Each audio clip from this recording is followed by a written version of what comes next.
William P. Quarles, born 1752 in Virginia. He was an officer in the Revolutionary War, a lawyer, a farmer, sometimes called planter, and a teacher. His family consisted of a wife, 7 girls, 3 boys, and about 30 Negro slaves. At the time of his decision to go to the new state of Tennessee, his family had added on 4 sons-in-laws: William Halls, Harrison Irby Hughes, William Burton, and Charles Burton. This made a total of 46 humans to go several hundred miles over a route that was no more than a changeable trail. He started on the trip in the fall of 1805, after all the crops were harvested. A whole year was needed in preparation for this trip, which consisted of so many people and so much material. At that time, all over the eastern part of the country was continuous talk at get-togethers of going west, finding more land which seemed to be necessary for living in that period of time. They carried everything they felt they would need, both for the trip and for starting a new life in a new country of which they knew very little. They were over a month on the road. Every person had a particular job to do on the trail. Draft stock, mules, and oxen were to be cared for carefully so as to keep in good condition. Cattle, horses, mules, sheep, and hogs needed particular care, feeding and guiding a long trail. Food had to be cared for and prepared for 2 meals daily. Scouts stayed ahead of group at all times, picking best routes and river crossings. Hills and mountains had to be crossed in such a manner as to favor wagons and teams. Stops had to be made at times to repair wagons and care for teams. This time was also used for washing clothing. On December the 25th, Christmas Day, they arrived at the top of Cumberland Plateau, about 1½ miles from where they established their homes. Looking out over a rolling plain covered with a light-colored grass, perhaps sagegrass, as far as they could see, only an occasional large tree to be seen. There is a difference in the reporting of the year of arrival, 1805 vs. 1809. My father told me that his father told him that upon arrival at the home site, his father gave him some money and told him to go to Sparta and buy coffee, sugar, salt, pepper, and a few other things. He asked his father where Sparta was and was told, "You have a tongue in your head. There is the trail." 1805, 11 years old. Of course, he would remember such a trip. Made it okay. The area was at that time in White County, and Sparta was nearest post office. There was no Cookville or Allgood. Incidentally, 99 years later, in 1904, I made the same trip. At age 11, my father made the trip and I rode behind him.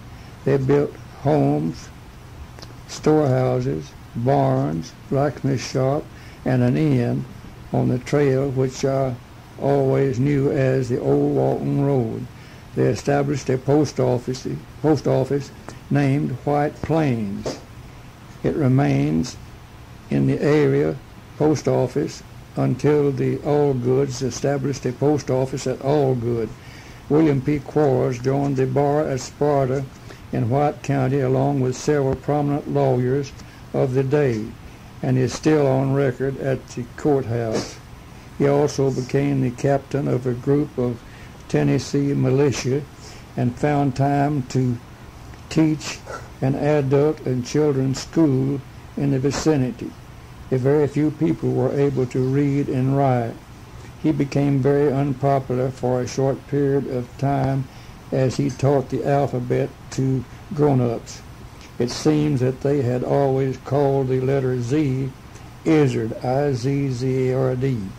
When he informed them that the last letter of the alphabet was in reality Z, they complained of smart aleck, foreigners coming in and changing things too much.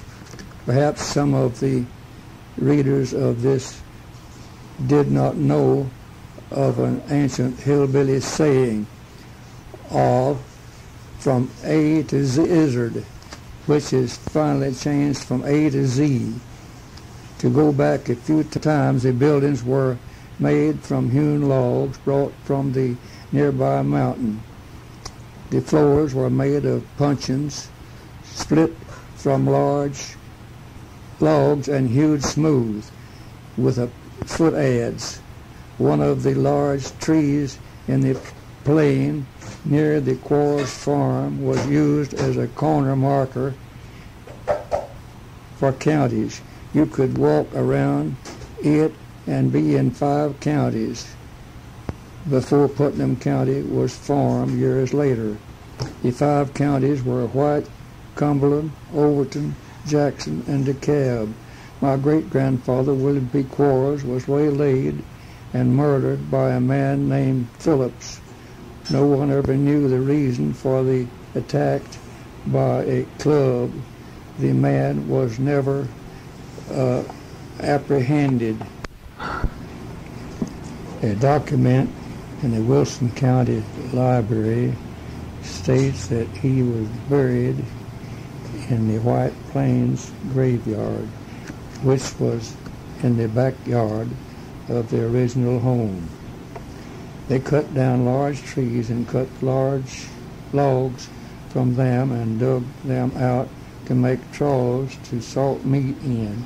However, at that time they always had plenty of fresh meat from deers, turkeys, squirrels, and rabbits.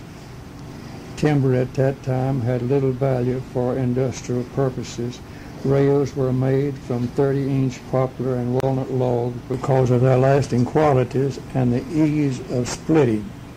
Grandfather William Hawes Quarles stated that on the trip over the mountains they encountered frequent hunting parties of Indians, most of which had only bows and arrows for hunting, and he said they seemed to be able to identify their own arrows after a volley at a moving target. He also stated that crossing rivers along the way was interesting and very exciting at times.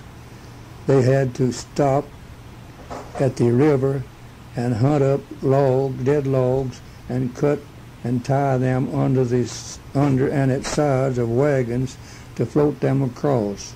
It was not unusual to spend a day or more getting all the wagons and animals across the river. Grandfather received his education in Virginia, except the help from his father and mother.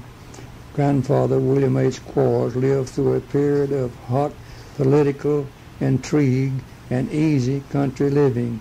He had slaves to do his manual labor, such as farming, but they were well treated and fared the same as he did at the table, and were allowed time off to visit or go to town. He seldom ever punished any of them. John A. Quarles, his youngest brother, married a Miss Lampton, who was a sister of Mark Twain's mother, and lived in Florida, Missouri. And Twain, as a youngster, spent much of his days at Uncle John's. His sister Sally married Adam Huntsman, who later defeated Davy Crockett for Congress, after which Davy was caught up in the Battle of the Alamo. Grandfather continued to run the White Plains Inn after his father's tragic death at 62 years of age. He entertained many notables of Tennessee. During that period, people from Middle Tennessee and West Tennessee had to go the old Walton Trail through Cumberland Gap to reach Washington. One of the notables was President Andrew Jackson. Jack, as he was known by many Middle Tennesseans, always made it a point to stop overnight at Uncle Billy's. People from all around the community always found out and came in to greet the president. Davy Crockett was also known to have come through there during his term as a senator. My grandfather took over the operation of White Plains at the age 20, along with his mother, and continued to do so until the buildings burned somewhere in the early 40s. At that time, grandfather built a home where I was born. This house burned in 1848, and on the site where the earlier house was burned down, the new house was built over 100 years and was torn down and replaced by a more modern home by Fred Quarles Burton, a great-great-grandson of William P. Quarles. My grandfather, William H. Quarles, died December 28, 1864, in his 71st year, just before the end of the Civil War. My grandfather had 4 sons in the war between the states. Jacob, the 7th child, joined an infantry outfit and was captured and put in prison in southern Illinois. At the same time, my father, Steve, and his brother Jim and Fate were also in prison, having been captured at the Battle of Parker Cross Roads. Uncle Jacob had the measles while in prison and was not entirely over them when they were exchanged for northern prisoners. They stood out in a line in a deep snow and very cold weather in Cairo, Illinois, and Uncle Jacob had a backset and died from measles. It seems that the religious life of people of that day was helped by a brush arbor meeting of a week or more in the fall of the year at a campground. It had to be near good water. My grandfather attended these along with his whole family, including most of the slaves. They went in wagons and carried camping fixtures and with them enough food to last a week or 10 days. A few slaves were left at home to care for stock and fields or whatnot of need at the time. The preacher held services 2 times daily, and the times in between for cooking and eating and talking and caring for stock at grounds. They built a brush arbor consisting of bushes cut off and or poles erected to support a brush covering approximately 8 or 10 feet tall. The brush cut over the entire area, and benches made of rough lumber on blocks of wood for seating, a place in front of preacher called Mourner's Bench. These meetings were looked forward to as a social as well as a religious experience up to 1850s. Brush arbors continued to the early 1900s in days of my early memory. After fire destroyed White Plains about 1840, Putnam County had been established. The post office from White Plains was moved to Allgood, Tennessee, and the court over which my great-grandfather had presided in the early 1800s had been moved to Cookeville.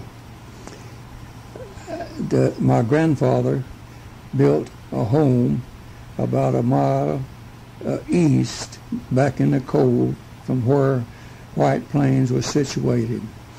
This house only survived about 4 or 5 years and was burned in 1848. and the house where I and all of my brothers and sisters were born was built on this spot.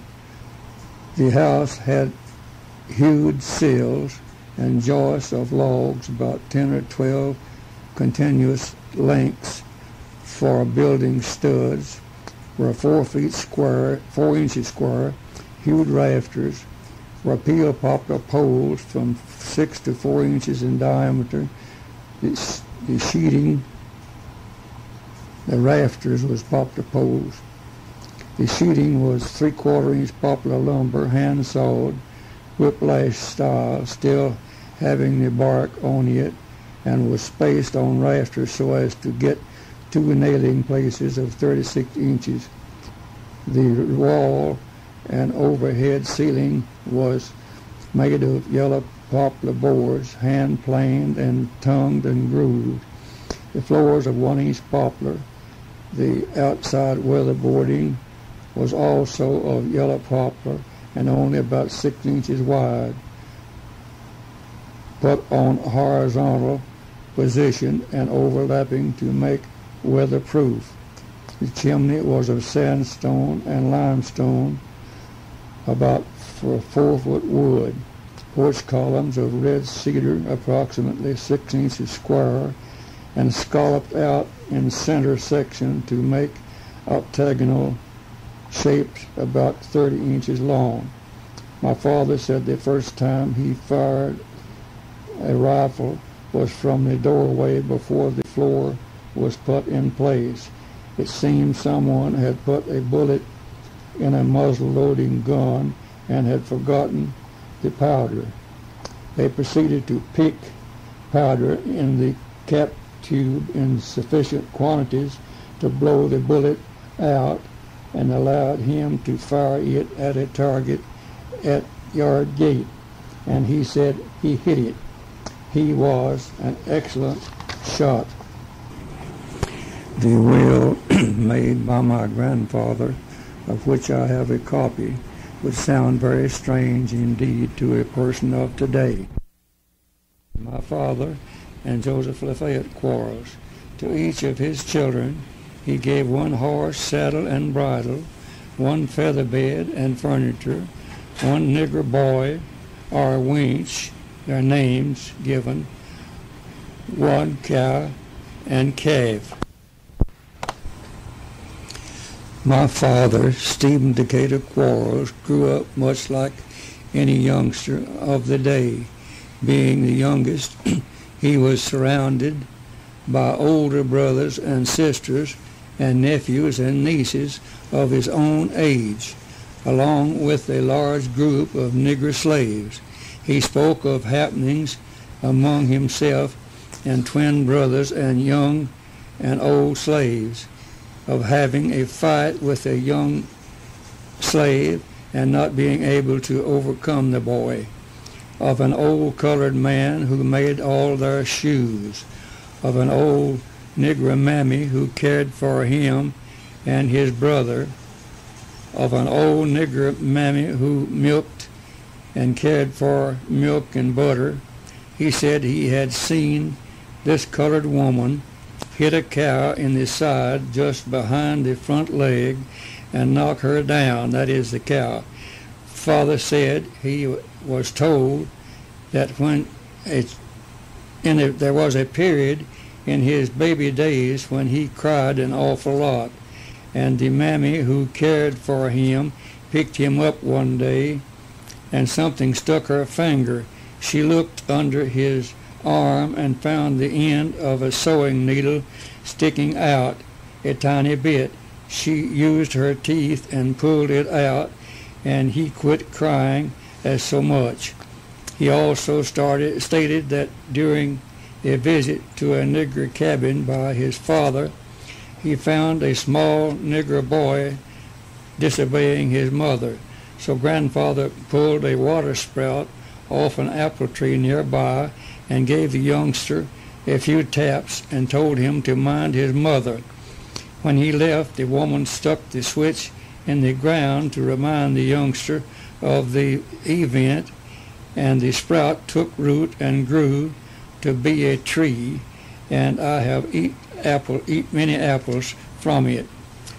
Father had a fuss with a nephew his age, his brother John's boy, and John caught father and stuck his head between John's legs and started to whip him, and father turned his head and bit John's leg very severely, and John jumped straight up and yelled, "Be hanged if he ain't bit me," and in doing so father got away. Father has shown me piles of stone which he said was at one time the chimney of the slave homes. I remember the location of 3 of them quite well. I remember talking to Uncle Matt Quarles, an old slave that had been given to Uncle James Quarles. He was about the age of my father. Father said that the slaves had Saturday evening and Sundays free from labor except to feed and care for the stock. They made things for themselves and sold them in town on Saturday evenings, earning small amount of money for themselves. He had one man that had a wife belonging to a neighbor and brother-in-law. They were allowed to see each other any time when not actually at work, and only lived 2 miles apart. Grandmother Ruth Hyder Quarles died when father was only 15 years old. Grandfather died when he was 21 years old. Father attended school only 3 terms of 3 months each. He could read, write, and figure all of his needs. He received a Nashville weekly newspaper about 1900, and I remember all of the family sitting around the fire and father reading by lamplight about a funny character that had a story each week. A Mr. Bowser, his wife bossed everything. He also had a dog, but he always got into trouble caused by his disregard for his wife's desire and social standing. Father also read the Bible quite often. My father, 2 brothers, a nephew, Braxton Quarles, a cousin, Nelson Hyder, all joined the Army at the same time. When father and 2 brothers decided to join, they were only 18 years old.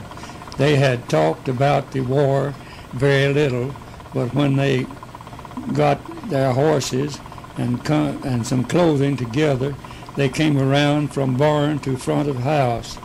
Grandfather came out to front gate to tell them goodbye.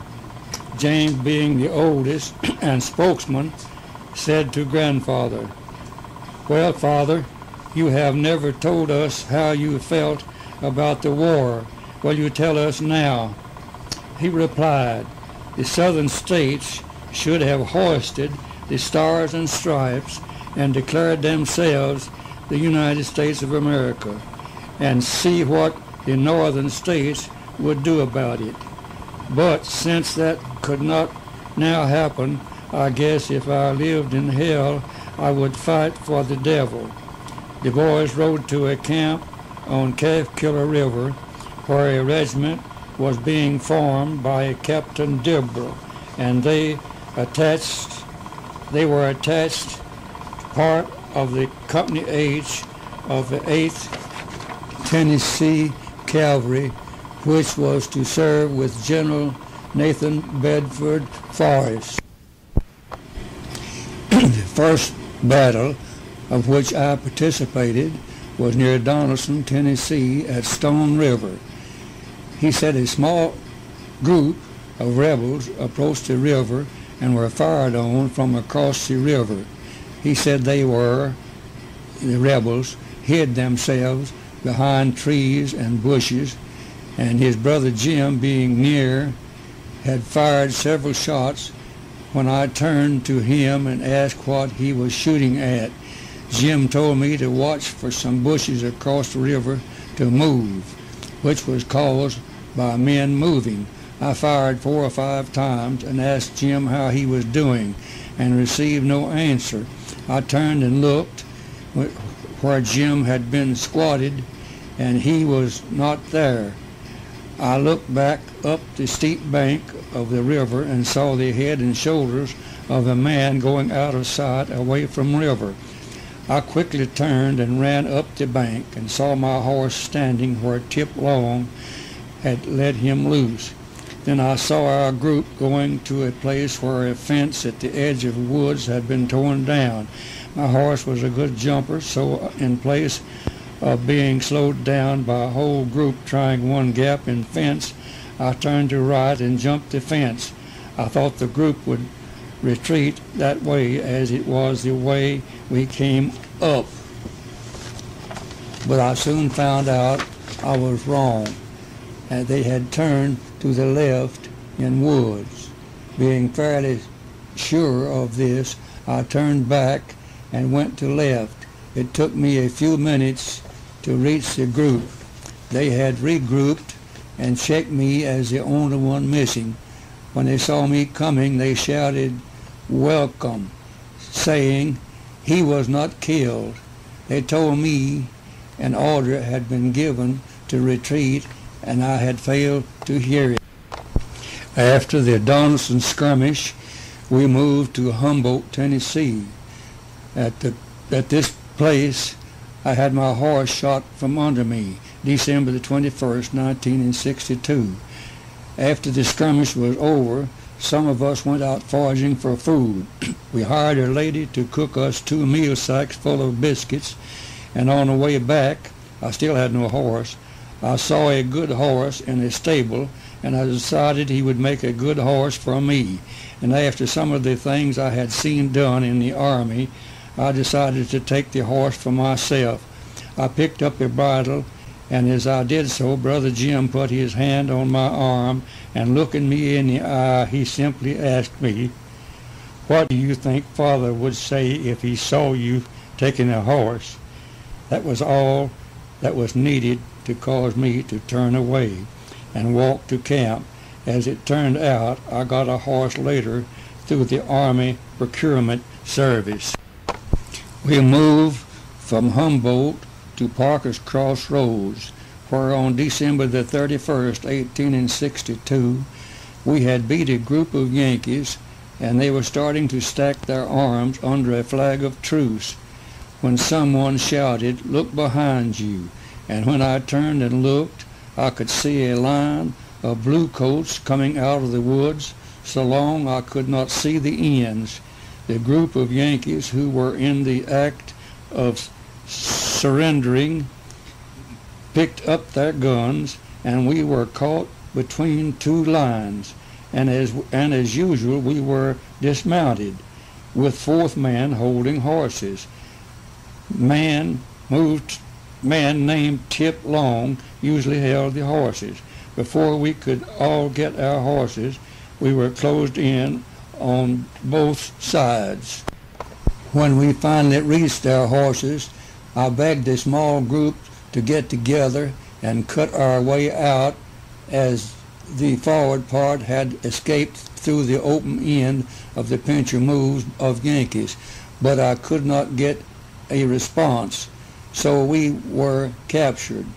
Sometime during the 2nd week of capture, we were put on a train, started north to prison. We were in a boxcar with guards inside. We, 4 or 5 of us, soon found a window in the end of the car over the car couplings. The 5 of us, 2 brothers, Jim and Fate, my twin, and 2 other squad members, decided to crawl out the window and jump off the train. The first 2 men to move in direction of train travel, the 3rd one to remain where he was, the last 2 to return. It was black, dark, and when I jumped, I was on a fill. I tumbled down the back, only bruised, no broken bones. You could tell by sound of wheels when you were in a cut. We picked a time when we would not be Innocut. We all finally got together just before day, but as we were walking along the railroad, we suddenly came upon a group of 25 or 30 men marching with what we thought was guns on their shoulders. We had no chance to get away. We were so close before we saw them. Upon being surrounded, we realized the group was not soldiers but a group of Northern sympathizers, and they carried clubs. We were turned over to the Yankees and sent on to prison in southern Illinois. The exact location I don't know, but when we were exchanged, we were sent to Cairo and stood out in cold and snow. My brother Jake, who was in our infantry company, was also in the group being exchanged. He had the measles and still had temperature. This exposure caused a backset and he died shortly after. While in prison, we were kept in a barn-like structure with wide cracks to let wind and snow through. This was January 1863. 125 men in a shack with only a number 7 step cook stove to heat and cook on for the 125 men. Bunkers were nailed along the wall. We felt sure some of us would freeze to death, but none did. For a toilet, we dug a square hole about 6 by 6 and 6 feet deep and simply squatted on the edge when going out, as we called it. We all were bothered with what we called a bowel complaint or diarrhea. One man, I remember well, had to go out to one of the places in the dark of night. It had been snowing every day, everything covered up. On his way, he stepped into one of the square holes that had been about full. He had no water or clothes to clean up.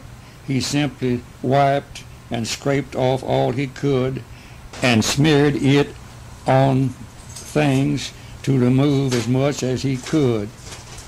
We were exchanged 1st of April 1863.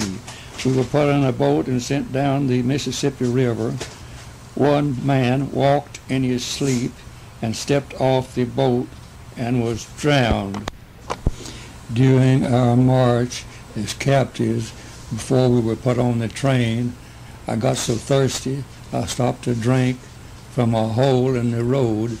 As I bent down to drink, a young Yankee lieutenant rode up and offered me a cane stem with a sponge attached to it to strain the water as I drank. I used it and thanked him for his kindness. We debarked from the boat and were picked up by Gore's 13th Tennessee Cavalry and remained with them until we came near our old outfit of the 8th Tennessee Cavalry. I was caught between battle lines while a cannon duel was carried on by both sides. Apparently, 12 guns were in use. We had been sent out to reconnoiter forces. That caused our being caught like this. By the way, artillerymen would stand on their toes and open their mouth when they fired a cannon or heavy gun. I remember a long, hard march going north. We destroyed railroads and bridges. After several days and nights, we saw several large campfires ahead of us. We were dismounted and marched ahead a considerable distance and called a halt in a cornfield. I was weary almost beyond endurance. I sat down by a cornstalk and leaned against it lightly, with gun across my legs.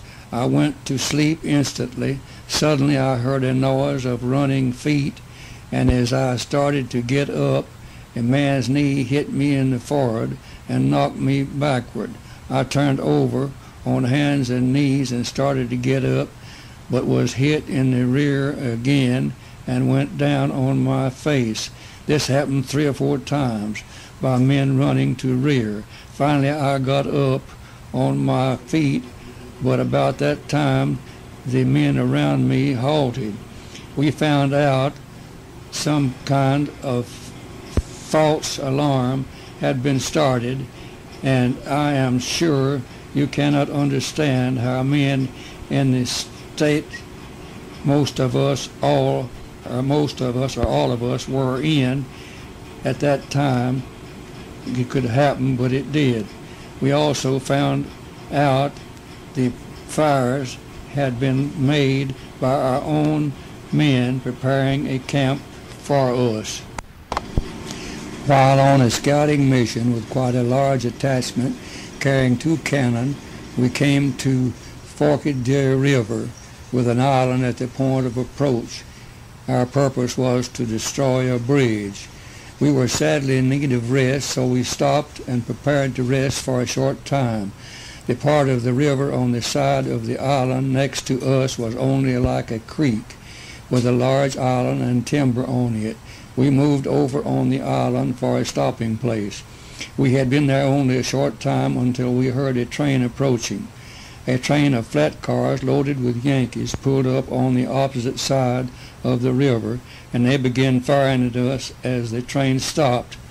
There was a hurried retreat of our group to get to better cover, and as usual, my horse, being cared for by Tip Long, was turned loose. I soon found myself, as I thought, on the island by myself.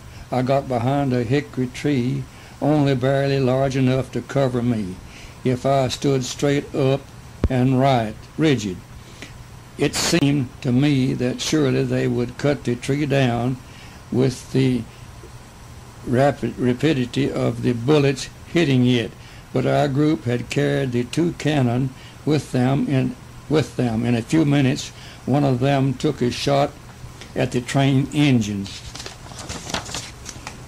and cut the top out of a sugar tree just over the engine.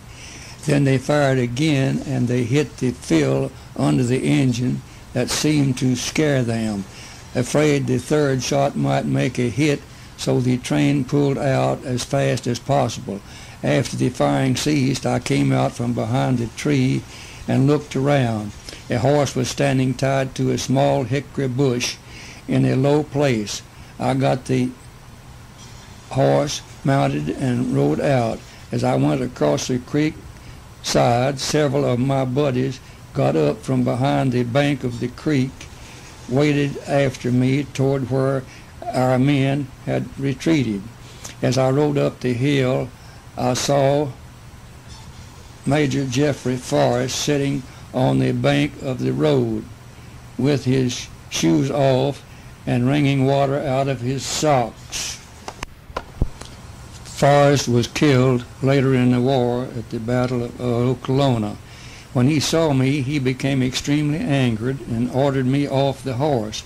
When I started to tell him I only brought the horse out, he stopped me at the first few words, shouted for me to shut up or he would have me court-martialed. Of course I obeyed. I found out later he had tried to jump up behind a mounted soldier at the creek side and had missed and had to wade out and walk up the hill, which made him angry.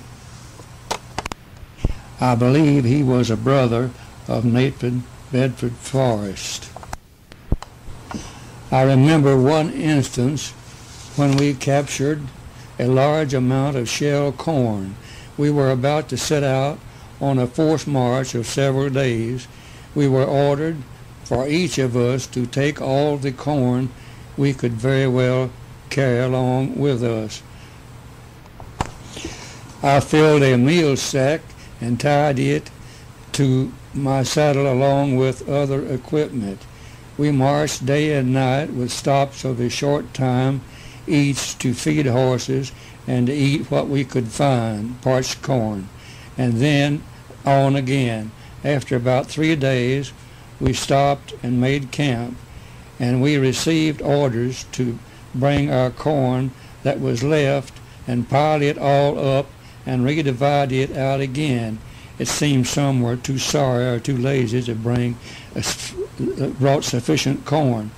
I decided I would not furnish any of my corn for the sorry guys to use up, so I took my bag of corn and tied it loosely at top and flattened it out and spread a blanket over it and started playing cards. But an officer came along and asked if we had any corn. Before I could say no, my brother Jim drew back the blanket and let the lieutenant see the sack. He forced us to take it to the pile and I was mad, and I guess Jim saved me a court-martial. Later, we were camped near a river on a gentle sloping rise covered with timber. Our captain was assigned the duty of trying to locate a group of Northern soldiers that civilian reports said were near. My squad was one of several to be selected for the job. We mounted and started off quietly as possible, having to ford the river to go in direction desired. After having traveled about an hour, we saw signs of some horse travel of a large group. This we followed for quite a distance, being as careful as possible with a group that large. But with all the caution we exerted, we suddenly came upon a large camp of soldiers. One of the outer guards saw us and gave the alarm. When this happened, as we were greatly outnumbered, we turned and ran back toward our camp. As we ran through the woods, one of the men in the rear of the group was knocked off his horse a short distance before we reached the river. This was not noticed until the riderless horse came to the river. The Yankees were too close to turn back, so we crossed the river hurriedly. His horse swam along with the group. As we reached our side of the river and looked back, being behind some trees and bush cover, we saw the man approach the river in a run and dived headlong into the water. We had already hit the water when the Yankees came up to the bank. They approached the bank boldly because they knew our guns would not shoot across that point. Meanwhile, the soldier was swimming underwater. He knew as soon as he came to the surface what they would be shooting him unmercifully. As we watched, his head showed above water, and there was a volley of shots that splashed the water for a distance of perhaps 10 feet all around him. We just knew they had gotten him, but after a wait of about 2 minutes, his head appeared further away from the Yankees. Again, they fired a volley. We felt sure that he had been killed, as the splashes were in a small area around where his head had been shown for an instant. There was nothing we could do but watch and pray that he would not be killed. After a long wait, his head came up again. We could see his mouth open as he came up, but disappeared immediately as a volley of bullets hit the water all around where his head was. We wondered what the man was thinking as he fought so desperately for his life. We wondered who was waiting and prayed for his safe return. After a seeming eternity, up he came again, getting much nearer to the shore where we hid behind the trees. Again the splash of bullets came almost instantaneously as his head showed above water. This was it for him. We could not believe but that he was dead. But miraculously his head showed up again and again several times. But as he neared the bank, a horrifying thought struck through our mind. So intent were we on the drama unfolding before us that we had forgotten to look at the river's edge where he must come out of the water. There before us, and extending 20 or 30 feet from the shrubbery at the bank, was a sandbar. Of course they would kill him as he walked or ran from the river, and we could still do nothing to help him, only pray for a miracle. The swimmer must have realized this before he reached the water's edge, but here it was. The next appearance had to be at the water's edge. He come up out of the water and seemed to be taking their time for the kill. In place of running, the man turned and faced the Yankees and extended his arms out each way from his body as to form a cross. A deathly silence before the explosion, when all at once every Yankee on the river came out with the largest cheer you ever heard, and the man walked safely to us on the bank. In one skirmish, we were just under cover of a small rise in the ground and would walk up and fire a gun, then back up to reload.